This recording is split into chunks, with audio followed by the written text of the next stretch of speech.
What's up, pirates? It's your homeboy GM with One Piece chapter 937. Sorry for last week, I wasn't able to do my review. Uh, Many stuff was going on at home, babysitting, renovations, and all that stuff. So, unfortunately, I wasn't able to review last week's chapter, but here I am. Although it might happen in the weeks to come, so if I'm absent, I'll just post a quick message on my Twitter account and on my YouTube channel as well. So, but anyways, moving on, I'm back. Yeah, as you can see, I was watching the hockey game. I didn't have time to change, so I'm gonna do my review right there. I might be a little bit quick on that review as well because I got work tomorrow and it's pretty late, and I gotta wake up early tomorrow morning. So I'll do the best that I can in this review. I think that the main focus of this chapter is definitely around Zorro, and it was about time because I've said it many chapters over, and I'll say it again. This arc is gonna focus around Zorro a lot because this is his time to shine. During the with the samurai team, sword fighting, and all that, it's all about Zorro. I mean, Luffy will play the main role to defeat Kaido, I'm guessing, but it will still be about Zorro, all right? Because he's like among the Straw Hats, he is the samurai warrior, if you know what I mean, all right? So it's gonna be really focused around him and his character development in this arc. So seeing him really present in this chapter and very active, it was amazing to see. And we have been waiting for that for a very long time because until then, he hasn't been doing much since the beginning of the Wano arc. But thank God, Oda gave us this chapter, and it was amazing. I'm gonna start with the other parts of the chapter. Chopper with Big Mom. They're not doing much, but I think that they are between Kuri and Udon, and I think they are heading towards Udon. So that means that they're probably gonna lay a helping hand for Luffy. But of course, Big Mom, hungry as she is looking for Oshikuro, and Chopper is afraid that if there's not that kind of food for her, well, then she's gonna go ballistic, and this might jog a memory to remember who she truly is. But turns out that there is Oshikuro back at the prison where Queen is. So I have a feeling that in the chapters to come, Big Mom will have to face some of Kaido's henchmen. With that said, if that were to happen, I am wondering what kind of pirate political mess this will make, because Big Mom is no pushover, and memory loss or not, she is still a Yonko. She will kick the holy hell out of you. And again, there's the case with Napoleon, her hat. As soon as this hat wakes up, well, hell will break loose. Back in the jail, Luffy has been able to beat up every one of Queen's soldiers. Well, not everyone, not the top brass, but a lot of them were defeated by Luffy. And it seems that Luffy is trying to awaken Haki without using his Gomu Gomu powers. So I think that for him, it's a great training that to be able to train without his Delphoid powers, because I have a feeling that near the beginning of the end of the series, or during a battle against Blackbeard, who is known to absorb other Delphoid powers, I have a feeling that maybe Blackbeard will absorb the Delphoid power of Luffy, and Luffy will have to find a way to fight without it. So I'm guessing that for him, it's a good training to be able to not rely so much on his Delphoid power and just train as everybody else, and try to awaken Haki in a whole new different way. At the mention of Riley's name, it seems that Yogoro reacted strangely to this word.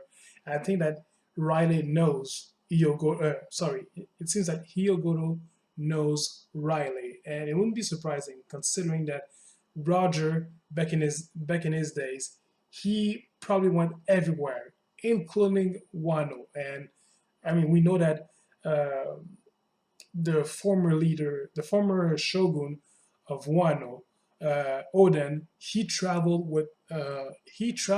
in the past with Roger. So having Hyogoro meet Roger and Riley, that wouldn't be much of a surprise. Now the big part of the chapter, Zorro versus first Guy Kimaru, a guy who he is a pretty much of a bridge bandit or something like that, and but a bandit with honor at the same time because he recognized that Zoro had the Meito Shusui, who was the sword of Ryuuma, who was that legendary samurai who sliced a dragon in half in midair. So these two have some sort of a confrontation, and of course Zoro wants to retrieve that sword, and he tries to explain to Guy Kimaru that he met him in body but not soul. But again, the guy doesn't want to know anything about that.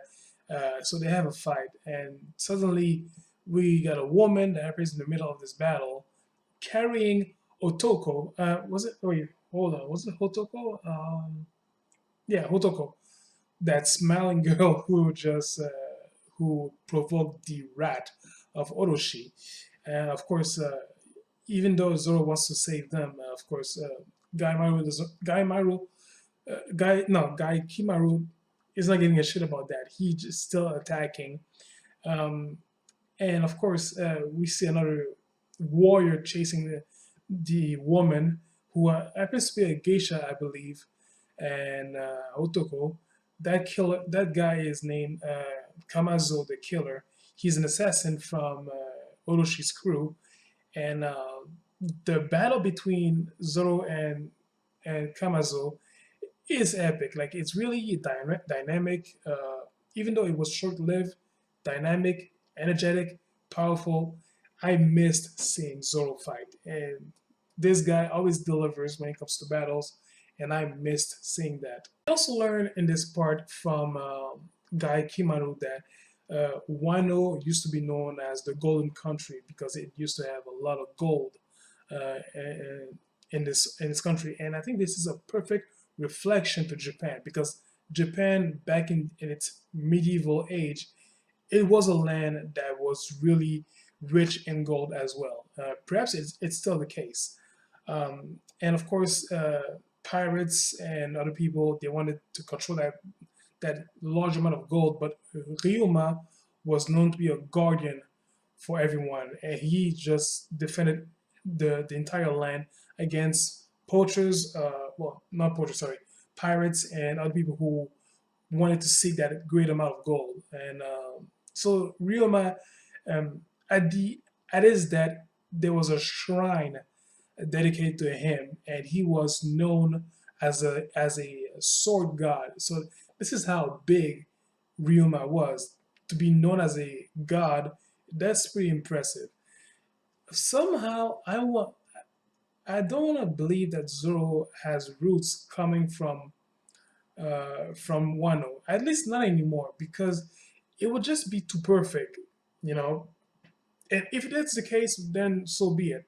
I'm pretty sure that Oda has a great explanation regarding that. But maybe his master, who taught him swordsmanship, maybe he is from Wano. But I would love this arc to find the opportunity to explore Zoro's past, like before he started his training when he was a kid. Before that, like who are his parents, where they come from, and all that. So yeah, it would be interesting to explore that. So, anyways, going back to Ryuma, the guy was a god to the entire nation of Wano. So Zoro to have the sword of such a master, I'm sure that he recognized that, and of course he doesn't want to lose that sword. By the way, that sword, Meto Sushi and no Meto Shusui, sorry. Apparently, this blade is black, and Zoro was wondering how come, you know. And I'm guessing that maybe this blade is black because of the color of the blood of his enemies. I remember back in the manga Samurai Deeper Kyo, a character named Sasuke um, got a sword from master swordsman Murasama, who was also a blacksmith. He got a sword from him called the Shiebyen, and that sword was also black by the blood of his enemies. So I'm guessing that Ryuma killed a lot of people in his prime, so it could be that. Guy Kimaru is a funny character. He's serious, but he's really funny. And even when he was fighting against Kamazo, I think he was exploring Zorro from a distant eye, like how he was noble, how he fought, how he didn't hesitate to save a woman and a child, which I think that's pretty noble. That is from Zorro. So he's always going to defend the weak, no matter what. All right. Um, when when Guy when Guy Kimaru interfered in his battle against Kamazo. Zoro was open, and Kamazo was able to strike him, but turns out he did that in purpose so Zoro could have a third blade. And my God, that purgatory. Anyways, I forgot the name of the slash move. Hold on. Yeah, Onigiri. Yes. Seriously, Zoro like Santorio, Purgatory, Onigiri, pow! He really annihilated the shit out of Kamazo, and this was it. And look, and with a sight, like yeah, with a sight, like Zoro is a badass when it comes to blade weapons. But it felt good to see Zoro active in battle again. So overall, this chapter was great. Like seeing Zoro again, Zoro in action, totally worth it. Um, what's next? I think that guy Kimaru will let Zoro have that sword at the end of the day. He will. He has no choice. I mean, sooner or later, Zoro's gonna need it to fight Kaido and the others. Zoro without three swords is not Zoro, so he's gonna get it back. But hopefully, before he does that, I hope that we get to explore a bit more about Ryuma, because it seems that this is the arc where we're gonna get a great deal about him, and perhaps maybe a flashback as well, because the guy was alive centuries ago. So, speaking of centuries, it could be possible that Ryuma was alive just before or perhaps right after the blank century. So that would be interesting to explore.